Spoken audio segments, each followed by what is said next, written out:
name is Kitty Douglas, and I'm so excited to welcome everyone and Lauren Kunis to BigTent. At BigTent USA, we put democracy above partisanship. We're a national women-led coalition dedicated to protecting democracy, women's reproductive rights, and our children and grandchildren's future through education and civic engagement. Lauren Kunis has spent her career working to strengthen democracy at home and around the world, designing and managing impactful voter education, civic engagement, and government accountability programs. Lauren most recently worked at the nonprofit Vote, where she is the National Voter Registration Day program and led the holiday to a record-setting number of voter registrations in 2020. So thank you for that, Lauren. We really needed that. She previously worked at the non-partisan National Democratic Institute and the World Bank on democracy and governance programs in over 15 countries in sub-Saharan Africa and the Middle East. Domestically, Lauren has worked on national political campaigns, served on the steering committee for the DC Paid Family Leave campaign, and worked as a New York City Urban Fellow in the Bloomberg administration before becoming the CEO of VoteRiders. So with that, Lauren, thank you so much for coming to BigTent, and take it away. Yes, thank you so much, Kitty, for having me, and welcome everyone. Really excited to be here today and talk to you about VoteRiders, about our issue of focus, which is, of course, voter ID, and hopefully leave you all with some exciting ways to plug into our work and make a difference in this big election year. So moving right along. Okay, you call that advanced, right? Slide-wise, we're good? Okay, excellent. So I know many of you are friends of VoteRiders already. For those who are not yet, I'll do a quick introduction. VoteRiders is a nonpartisan, nonprofit organization working on the issue of voter ID. I really liked what you said, Kitty, about putting democracy over partisanship. I often say our work is not partisan, it is patriotic. We are committed to ensuring that every eligible American is able to exercise their freedom to vote. We have been at this work for going on 12 years. We were founded by attorney Kathleen Unger in 2012 as a response to an increase in voter ID laws across the country. We work year-round, online, and on the ground to make sure that voters know what ID they need to cast a ballot and know how to be in touch with us if they need help getting an ID. We work in a couple big program buckets. The first is voter education. We do lots of digital campaigns, lots of text banking and letter writing and trainings to make sure that every voter includes ID as part of their plan to vote. We work individually with any eligible voter to make sure they have the ID and underlying document they need to register and vote successfully. And we also meet voters where they are, which increasingly is online. We do lots of communications and digital campaigns through the media, through content and influencer partnerships on platforms like TikTok.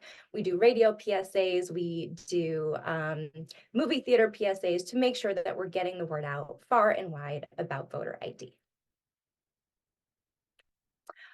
We are a national organization. Our resources are relevant for the entire voting public. That being said, we are focusing our field programs and our on-the-ground work this year in 8 states, and these are the 8 states listed here. These are states that are battleground states. Margins are going to be razor tight likely in November, statewide or in certain congressional districts. And we know that the work that we do on the margins when it comes to voter ID, when it comes to activating and mobilizing some of the least likely voters, could be a difference maker. All of these states have restrictive voter ID laws in place, and almost all of them, we'll get more into this later, actually have new or stricter voter ID laws since the last presidential election in 2020. This is a big election year. We have big goals. We are seeking this cycle to reach 10 million voters directly with free ID education, resources, and assistance. So this breaks down into over 125,000 letters handwritten to at-risk voters, 5 million text messages, 2 million voter ID information cards, working with partners to get the word out, and lots more. I wanted to put this slide up here particularly for this group since I know we have so many partners and volunteers who have supported our work over the years. I often find myself saying that VoteRiders punches above our weight. And the way we do this is by so strategically working with a very diverse range of partner organizations. We work with, traditional voter engagement groups and also more non-traditional direct service providers like food banks and shelters. We have worked with over 1,500 partner organizations in the 12 years since we've been around, enlisted the support of over 10,000 volunteers who've collectively helped us reach millions of voters with the right ID information at the right time. Particularly in this era of mis and disinformation, our partners and volunteers serve a really crucial role as trusted messengers, providing credible and updated information on complicated voter ID laws. We provide resources to voters and offer a pathway to get the documents they need. And these documents allow them to register and vote successfully. Also, in many cases, they are truly life-changing. Getting an ID can open the door to more stable housing for your family, better employment opportunities, life-saving medical care, and much more. Okay, so voter ID laws and their potential impact on the 2024 elections. If you leave with one takeaway on the context, it is that ID-related barriers to the ballot box are growing. The voter ID landscape has changed quite dramatically since the last presidential election. In the 2021 to present day period, we have really seen an unprecedented explosion of voter ID laws across the country. At VoteRiders, this concerns us for lots of different reasons, but it should concern all of us from a democracy protection and promotion and expansion standpoint, because we know that these voter ID laws could directly disenfranchise millions of voters. We know that the harm they cause falls unequally on marginalized communities who are already underrepresented in our electorate. We also know the confusion and intimidation that will come from these changing voter ID laws across the country. This map has a lay of the land when it comes to voter ID laws today.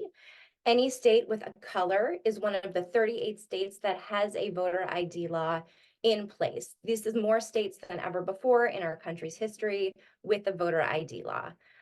The 17 states in kind of salmon-y color, orange, not sure what color that is. All of the orange states have new or stricter ID laws since 2020. In some states like North Carolina or Nebraska, it is a brand new voter ID law, full stop. In other states like Georgia or Florida or Texas, the change made an existing ID law even stricter, adding new ID requirements for mail-in voting. 34.5 million citizens do not have an unexpired and current, with their current name and address, driver's license or state ID. So this proportion is really huge when we think about who these laws could directly disenfranchise. I wanted to take a second to talk about the why these voter ID laws have passed at such an unprecedented pace. Probably won't surprise many of the folks on this call that we can draw really a direct and straight line between lies and misleading narratives about election integrity in 2020 and this explosion of so-called election integrity laws that passed across the country in the 2021 to present day period. I often say that voter ID finds itself sort of in the crosshairs in state legislatures, and it's often on the chopping block when it comes to concessions that legislators, even on the left, are more willing to make. Part of this is because public opinion is generally over time and even across the aisle, broadly supportive of voter ID laws. We at VoteRiders feel that this is because the impact of voter ID laws is dramatically misunderstood by policymakers, by the media, and by the general public. We feel strongly that if there were a better understanding of the harm that these laws cause, we would not see public support for them, generally speaking, and we would not see them passing at such unprecedented rates nationwide.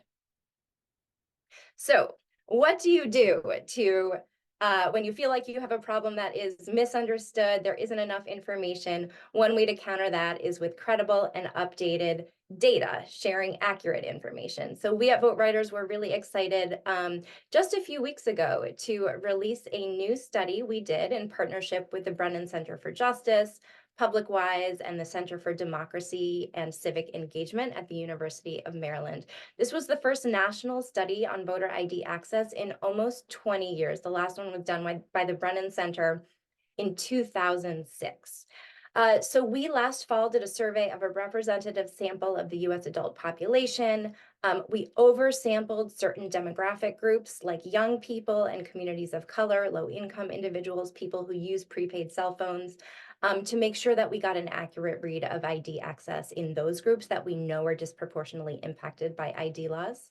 And we will walk through the results very quickly. For those of you who love to crunch numbers, rest assured that the full results will be sent to you by email. You can dig into the report. Some of the key findings, I mentioned this number earlier.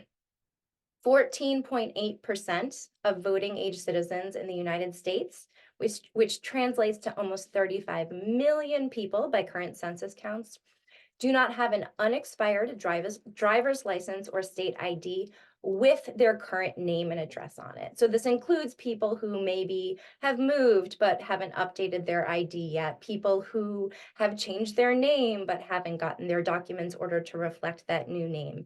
This is a staggering proportion of the population. It doesn't necessarily translate into 14.8% of people who will not be able to vote, but it is stunning when we think about the percentage of voting age citizens who may have voting difficulties in their state because of not having a current and updated government-issued photo ID.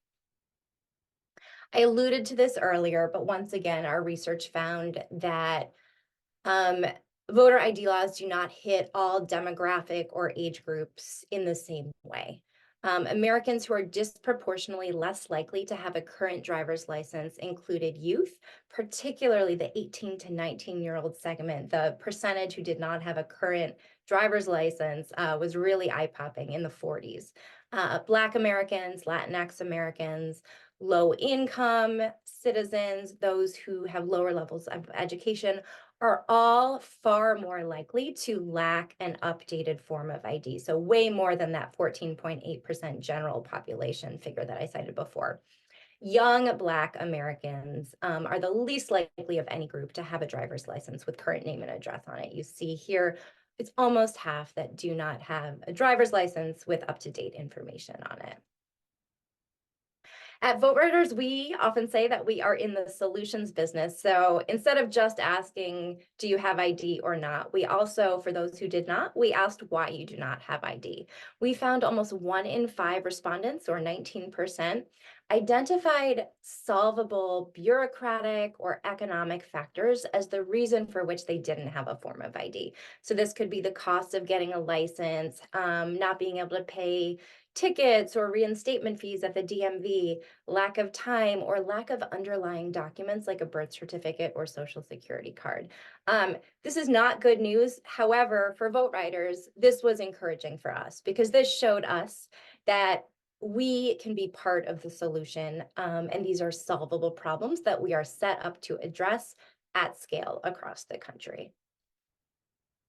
Breaking it down by where people live, we found that 2 out of 10 Americans living in strict photo ID states, where that form of ID is required to vote at the polls, do not have a current driver's license. So that form of license that has that's not just unexpired, but that also has your current name and address on it. Another thing that we cannot talk enough about at VoteRiders is confusion. This is something that our team of 24 organizers across the country sees every single day. This patchwork of complicated and confusing and costly ID laws that Americans are grappling with today is causing widespread confusion. More than half of the Americans we surveyed who lived in states where a photo ID is required to vote at the polls did not know or were unsure of their state's law and didn't know that they would need to bring that specific type of ID to cast a ballot. This is something we see on our voter ID helpline all the time. Lots of Americans who live in non-voter ID states are also confused about their voter ID law and sometimes think they need to bring something to the polls that they actually don't need to do. We found that voters were even more confused about ID rules for vote by mail, which we know is a more popular post-pandemic voting option of choice for many. And we also, somewhat unsurprisingly, found that younger voters, newer voters, lower propensity or less frequent voters were also the least likely to be confident in their state's ID laws for voting in person and by mail. If you would like to get the full results of this survey, we have a blog post up on it that links you to the Maryland full report. We also, our legal director authored an op-ed in Democracy Docket middle of last month that includes sort of our analysis of the findings and highlights some solutions. So you can probably tell I love numbers. I can talk about numbers a lot. At the same time, numbers do not pull on your heartstrings the way that storytelling does. So another big part of our work at VoteRiders is capturing and amplifying and uplifting the stories of the voters, the real people that we help every single day across the country get an ID. This is a really important way for us to build empathy around our issue, to slowly contribute to changing hearts and minds around the issue of voter ID and voter ID laws, and help people understand that for many of their fellow citizens in crisis, an ID is something they need to vote and also really just thrive more broadly in life. We also use these stories to share the many different reasons for which someone might not have an ID, to sort of help everyone identify with or empathize with the challenges that voter ID laws place and the barriers they cause to the ballot box. So that concludes the doom and gloom portion of this talk. We're going to pivot now, not from the harm that voter ID laws might cause, but focus more on what we can do about it. I say this to our team a lot, and I say it to myself. We're all very focused on the margin of error and polling and trying to figure out what might come November. But we're also in the margin of effort. There's a lot of time between now and November, and a lot that we can all collectively do to make sure that we see broad and diverse participation across the country. So first things first, you need to make sure that you have a plan to vote. We have lots of up-to-date comprehensive resources on our website about ID rules for voting in your state, including in person and by mail. We encourage everyone to share these resources widely with your friends, your family, your community on social media.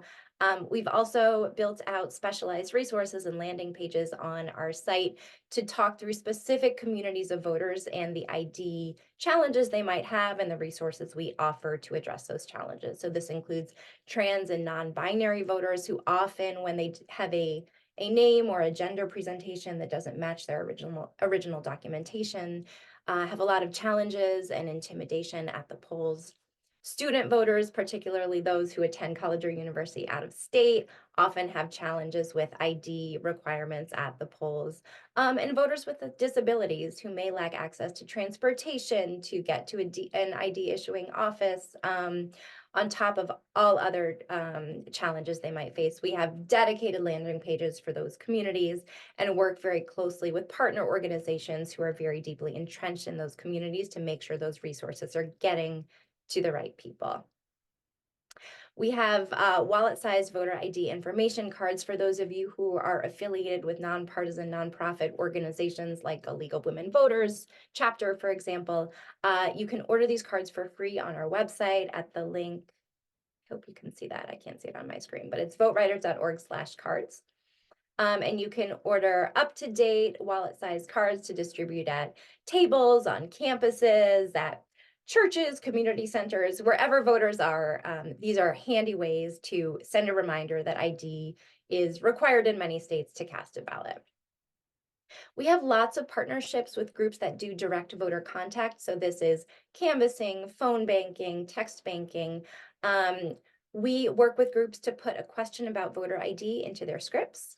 Then on a weekly or monthly or quarterly basis, they share lists back with us of voters they have encountered who have said no when asked, do you have current government issued photo ID? So we have a great partnership with Black Voters Matter in 11 states, for example, where their canvassers have a question about ID. And for anyone who says no, Black Voters Matter sends us the lists. We also have a great partnership with Rock the Vote, which does digital voter registration. They send us a list every single month of people who drop off at the exact point where they're asked to input ID information as part of the registration process. Our trained volunteers follow up with them right away to offer free ID help from our end. Last but not least, we have tons of volunteer opportunities. I know many of you are returning volunteers with VoteRiders. Thank you very much. And hopefully almost all of you or all of you will join us in our volunteer efforts going forward. We do lots of letter writing, phone banking, text banking, all year round to get voters the information they need about ID in their state and offer free help. I wanted to do a quick letter writing spotlight since I was told this morning BigTent USA volunteers sent over 6,000 handwritten letters to voters in 22, and you have already requested almost 3,000 letters this year alone. Letter writing works, in an era where we are all inundated with text messages and emails. Getting a handwritten letter really stands out. So in Texas, they implemented a new voter ID law in 2022 that led to an unheard of rate of ballot rejections in their March 1 primary. Over 25,000 ballots were rejected. So we at VoteRiders, with the help of our volunteers, got to work. Between April and October, we sent letters and text messages to over 15,000 of those 25,000. And we're so thrilled to report that almost all of them, 92% of people who received a letter from VoteRiders between April and October, after having their ballot rejected in March, successfully were able to make their voices heard in November's midterm election. Volunteers also man our helpline and chatbot. This 287% figure here is the increase in helpline calls and texts we got in 2023 relative to 2021, the last comparable election year. We're expecting a flood, an avalanche of confused voters calling and texting us this year. We provide lots of training to volunteers who want to help us respond to voter questions on the helpline. We also train volunteers to provide ID assistance to individual voters one-on-one, including both in person in the states where we have programs on the ground and virtually. This is a really rewarding way to work in depth one-on-one with people to help them figure out a way to get an ID, get to the ID issuing office. VoteRiders covers every single cost associated with that. And all of the volunteers who do this work have said it is incredibly gratifying to be able to help people in this very meaningful way. I said last but not least, but that was a lie. This is actually last but not least. VoteRiders is a nonprofit organization. We rely on the donations of individuals from all across the country at all different levels. I can personally vouch for the fact that our team is hard at work putting every single dollar to excellent use. So we would be honored if those of you who are able could make a personally meaningful contribution to VoteRiders to support our work this cycle. So with that, I wanted to say thank you. We have our social media handle across all platforms, VoteRiders listed here. Of course, check out our website if you have any questions. Our organizational email address is there.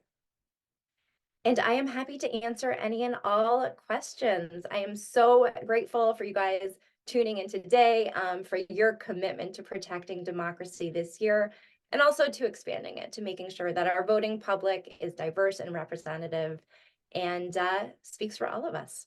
So thank you. I will stop my share and happy to have a conversation. Lauren, thank you so much. That was incredible and very helpful and detailed. Before we get, there's some great questions in the chat that I definitely want to get to, but you did mention, and so I think it's worth people understanding better why voter ID is onerous and Yeah. why it's now a tool by those who want to suppress vote or make it harder to vote. It did sound like what you said after 2020, it's really gone, you know, on hyperdrive. And so I think it's really helpful for people to know, why voter ID and why it is it's I think you described it last time you came to BigTent as like a double hurdle. Like the voter ID is used as a double hurdle. So just tell us why it's such a problem. Yeah, absolutely. So I feel like many of us have lived in a sort of bubble where you got an ID as soon as you turned 16 and got a card, and got, the ability to drive. Something we see in our work every single day is that for millions of Americans, you know, the 2 hours and $100 it may take to get an ID is actually a very powerful barrier to the ballot box. For many of the individuals we assist, it's not just the ID document, it's also the underlying documents that you need, like a birth certificate or a social security card or a marriage or divorce certificate that shows the name change. We work with a lot of individuals who are our organizers call sort of stuck in the doom cycle, so to speak, where you can't get an ID until you have a birth certificate, but you can't find that and you don't know how to track it down. So a lot of times our volunteers and staff play the very valuable role of sort of, you know, um, bureaucratic navigator. In addition to paying the costs, we help people navigate pretty complicated and confusing and onerous government systems. And frankly, all of us, like no one wants to go to the DMV. It can be a less than pleasant experience. It can take a lot of time. Voter ID laws, it can take weeks or months to get the ID you need. They're also a pretty powerful and frankly scary tool for legislators who want to effectively cut off certain segments of the electorate from voting. We're a nonpartisan organization. I'm not here to assign motive or speculate.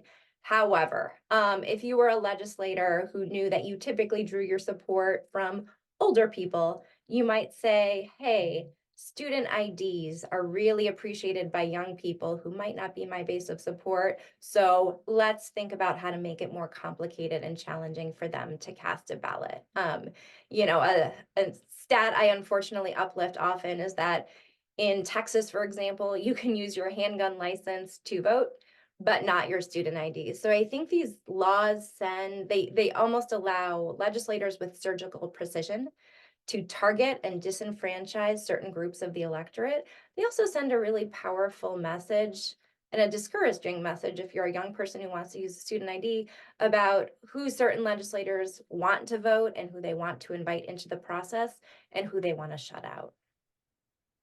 Yeah, we just got Bernetta Ward just sent a quick message in the chat that she took her granddaughter to get a state approved ID last month. It cost $73. So I'd like you to talk about the expense of it, and also if you can sort of tell us how this works in other, democratic countries and how the United States differs around ID, because I think that's really also very important for people to understand. Yeah, absolutely. So in the United States, as with all things voting, it's hard to say the exact cost of an ID is this. That being said, if I had to sort of ballpark it, the average cost is about $75 to help someone get an ID. That is the document itself. It also, we have partnerships with Uber and Lyft to provide free transportation to and from ID issuing offices for individuals we support through our VoteRiders programs. That can be another $40 to $100 round trip. Time is also an important cost factor. Our partners at the Movement Advancement Project did a really excellent report kind of comparing and contrasting minimum wage in any given state to the average cost of an ID, to the average cost of an underlying document like a social security card. I'll pull up the link and drop it in the chat. But it's really a cost that many of us see as, an inconvenience and annoying, but for millions of Americans, that cost is a barrier that prohibits them from exercising, their citizenship derived freedom to vote. I can talk about differences in United States voting and elsewhere in the world for a really long time. That's not even joking, the topic of my book for someday. But the short answer, and I would always have this conversation with activists I was supporting overseas, the United States makes it incredibly hard to vote from every single perspective at every single level of the process. When you look at our voter registration, which in other countries is more automatic, it comes with just your citizenship right to vote. You don't have to actively opt into being a voter. The ID laws we have in the United States, like all of our voting laws, are exceptionally complicated and confusing. They vary by state. They are unequally enforced at the polls by poll workers. In many of the other countries where I have worked overseas, more nascent democracies even, you bring the equivalent of your citizenship card. Everyone has a national ID card that is accepted at the polls. And if you don't have it, you can sign a form that says you forgot it. It's an excuse form, and you can cast a regular ballot. So it is much easier almost at every step of the process in many other countries, which partially explains why our turnout rates in the United States by global comparative standards are not good. For a solid, very entrenched democracy, I feel like the fact that our turnout rates are so low is a direct result of how difficult we make it for people to vote at every level, at registration, at ID laws, having election day on a weekday, so many different reasons. Okay, when you write that book, you got to come back. We'll give out 50 free copies, I promise, because it's going to be think it's really 2024, but it is a dream yeah. someday. Okay, and you got little kids too, so okay, so you college. Yeah, wait until they go to college. There's a question in the chat about why voter ID laws now, and you did reference that since 2020 election lies, we could go dark on that. But I want to take one state, if possible, since it's a state that you're working in and it's a state that we care about and we've worked in as well. So I'd like you to sort of walk us through North Carolina, because they enacted a voter ID law.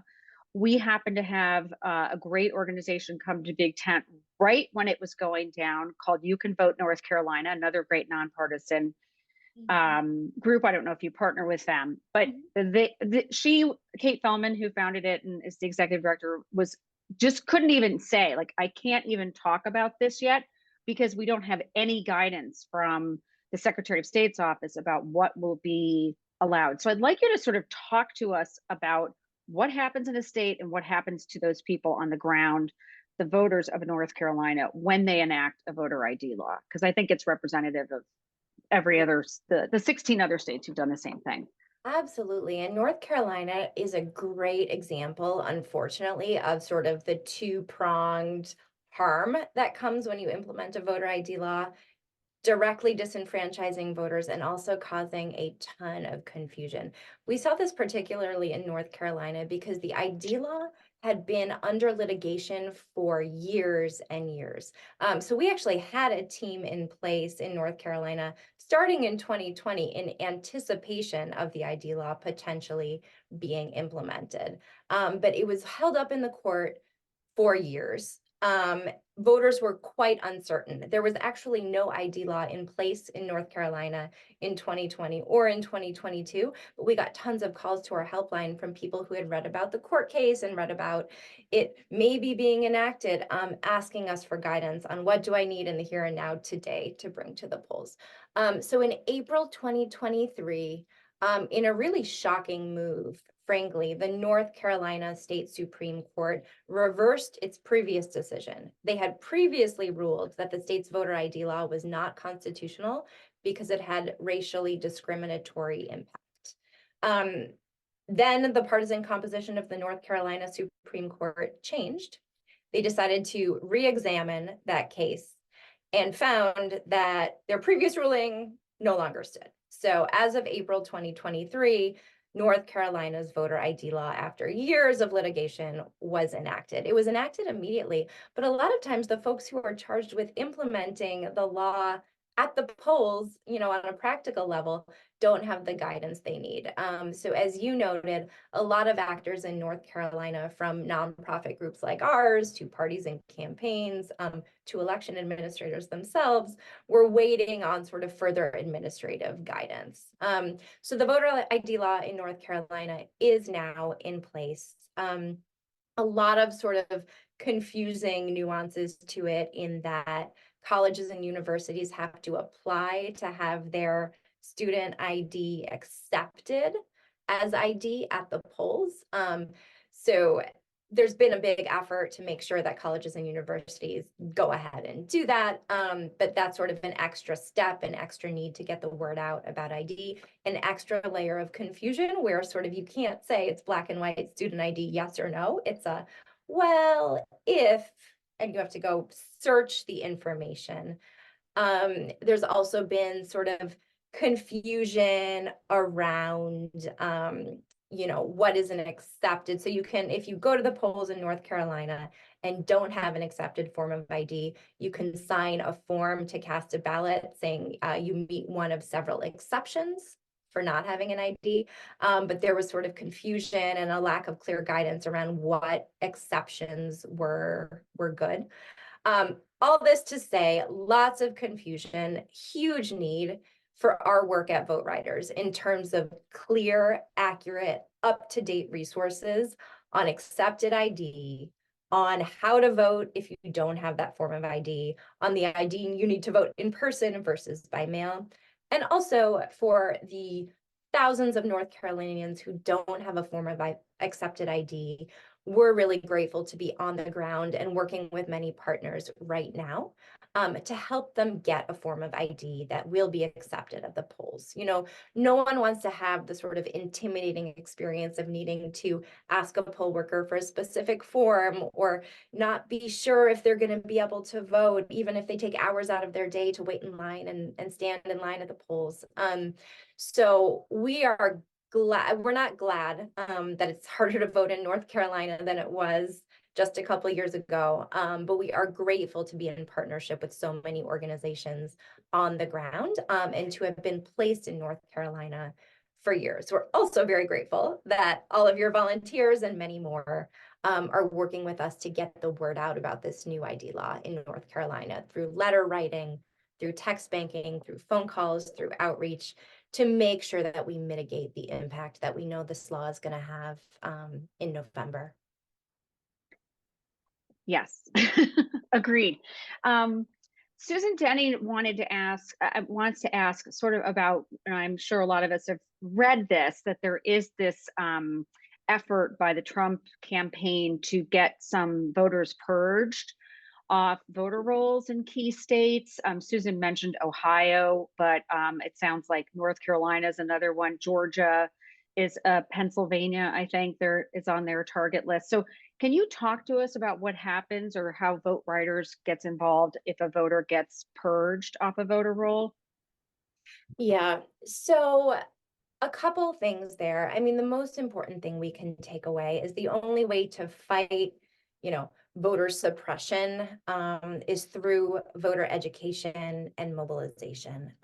So that's why we are a year-round organization working online and in communities to make sure that the folks who are most likely to get purged or to be purged because of being inactive voters are remembering to check their registration, to update it and re-register if needed, and make sure they have the ID they need to register and vote successfully in their state. We do a lot of sort of non-traditional work with site-based organizations like food banks and shelters and job fairs and low-income housing units that give us sort of trusted reach and access into the communities that are most likely to have at-risk voters of being purged, or to have registration difficulties or ID difficulties. That's how we sort of fight back with boots on the ground. Others are fighting back at the sort of, court level, through litigation about these voter purges and related efforts to suppress the vote. We're really this year head down doing the work every single day to make sure that we're part of the solution to that very real challenge that we know is out there. That's great. I saw that Secretary of State Jocelyn Benson came to BigTent in early February, and she sent a letter to there's 16,000 Board of Canvassers. I don't know if that's what it's called in Michigan. That's what it's called in Rhode Island. And said cease and desist, like don't purge anymore, which I thought was really great. Anyways, my new friend Cheeky Cartagena asks, how are you working with Spanish voters in key states? She mentions Florida, Texas, Arizona, Georgia. How do you sort of, change your message to get into communities that are going to need extra help getting to the polls? Yeah, great question.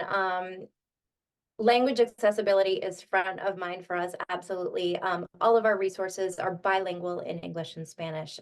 So this is everything from our state websites to our voter ID information cards, the PSAs that we run on radio stations and that we play in movie theaters across the country, including in states like Arizona and Texas, are all bilingual in English and Spanish. If anyone knows or has access to Spanish-speaking volunteers, we're always looking for more to man our bilingual helpline and chatbot with voters who call with questions about ID or who want our help in getting ID. We have lots of bilingual organizers who work with us. We also partner closely with lots of organizations on the ground like Unidos US, with Voto Latino, with Mi Familia Vota, that have sort of an explicit organizing focus on the Latinx community to make sure that we are entering communities with accessible resources, and doing it, in a way that is authentic and through trusted partners. That's great. So anyone who has Spanish-speaking friends, let VoteRiders know.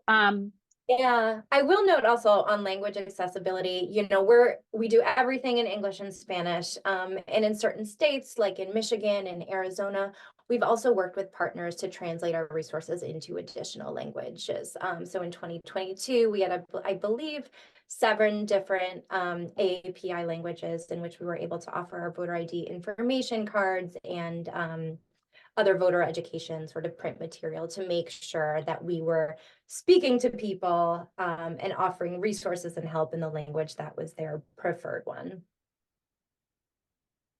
Great. Can you talk to us a little bit more about this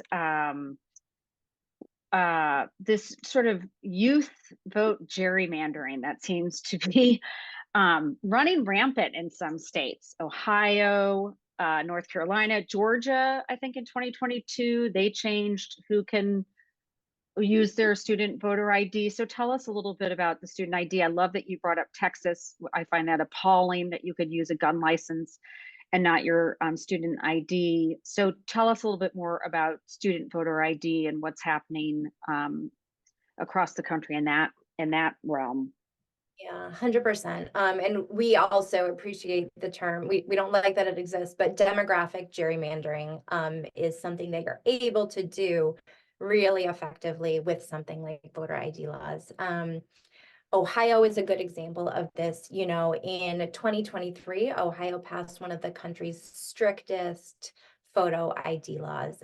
They struck from the list of accepted IDs many options that we know from our organizing work were really popular on college campuses. So an example of this is a zero balance utility bill. So a utility bill used to be accepted at the polls for ID. So for lots of students who attended college or university in Ohio, but had their driver's license from back home in Pennsylvania, their dorm could print them a utility bill and they could go to the polls and cast a ballot, as is their right, where they reside in Ohio.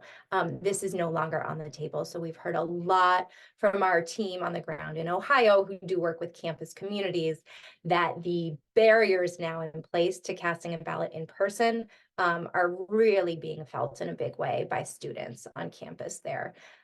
Georgia is another example that I cite as very confusing and thorny when it comes to student ID and voter ID. In Georgia, you can use a student ID from a public college or university at the polls to cast a ballot successfully, but not from a private college or university. Several of the largest colleges and universities in the state, like Emory, are private. Also, importantly, a huge percentage, almost all of the state's HBCUs are private colleges and universities. So for students there, your student ID is not accepted at the polls. You have to find another way to cast a ballot or else you won't be able to do so. We could just go on and on. It's why we do a lot of work with the Students Learn, Students Vote Coalition, with NextGen, with lots of very youth-focused organizations to make sure that the really sort of hairy and thorny details around student ID as voter ID are communicated to students in a way that is accessible, that is not intimidating, and that makes sense. We also, I think I mentioned this, we have a landing page on our website at voteriders.org/student. To make sure that students know there is a dedicated resource for their ID needs and a dedicated organization like VoteRiders that's there to help them. And this was always an organizing focus and priority for us. When we did the new research that I mentioned, it became even more important because age was the single most powerful predictor of whether or not an individual had a government issued photo ID with their current name and address on it. And really sort of the youngest future voters, the ones that we should be most actively inviting in and activating, are the ones who are hands down the most harmed by voter ID laws, and the ones we and all of us are going to have to work harder to reach this year and beyond. Sorry, it seems like the other piece of that is just making certain Americans just feel very disenfranchised and cynical. So the cynicism is sort of part of the point too, in a way. Yeah, and all of the research shows, the sooner in your life you start to vote and make it a habit, the more likely you are to be a habitual lifetime voter. So the sort of compounding effect of disenfranchising young people at their first opportunity to cast a ballot is something that's really daunting, which is why we are investing so many resources in reaching and activating young people in spite of the rising barriers. Yeah. Tracy B put in the chat, and I would pull my hair up like this, like a hair on fire. Like, how the heck do they get away with that? All caps. It's true. Martin Grover had a really great question about military IDs. Are those accepted as a proper voter ID in certain states? So in certain states, yes. So there are a couple forms of ID that are accepted in every single state. And that is just a in-state unexpired driver's license or state ID card. In almost every other state, there are additional options. Sometimes it's a military ID, sometimes it's a passport. In some states like Michigan that have what I would say is an example of a more inclusive voter ID law, you can bring a non-photo ID, like a utility bill or a pay stub. So it really varies by state, to your question, Martin. But the good news is if you go to the VoteRiders website and look up any given state, you can see a list of all of the accepted forms of ID and see if military ID is on there. Great, thank you. Susie McKay, asked, for individuals in your targeted states who aren't affiliated with any group, how would you suggest they find a group or a way to participate as an individual? Letter writing, yes, and how to work with voter ID challenge individuals in their states. Any recommendations for Susie? How to become a volunteer with VoteRiders? Yes. I think Yes. that's the question. Yes, yes. Almost all of our 10,000 volunteers are doing so in their individual capacity. So you can go to our website, it's voteriders.org/volunteer, enter your email address in the form at the bottom, and you'll get automatically added to the volunteer segment of our email list at least once a week for probably the remainder of this year through November.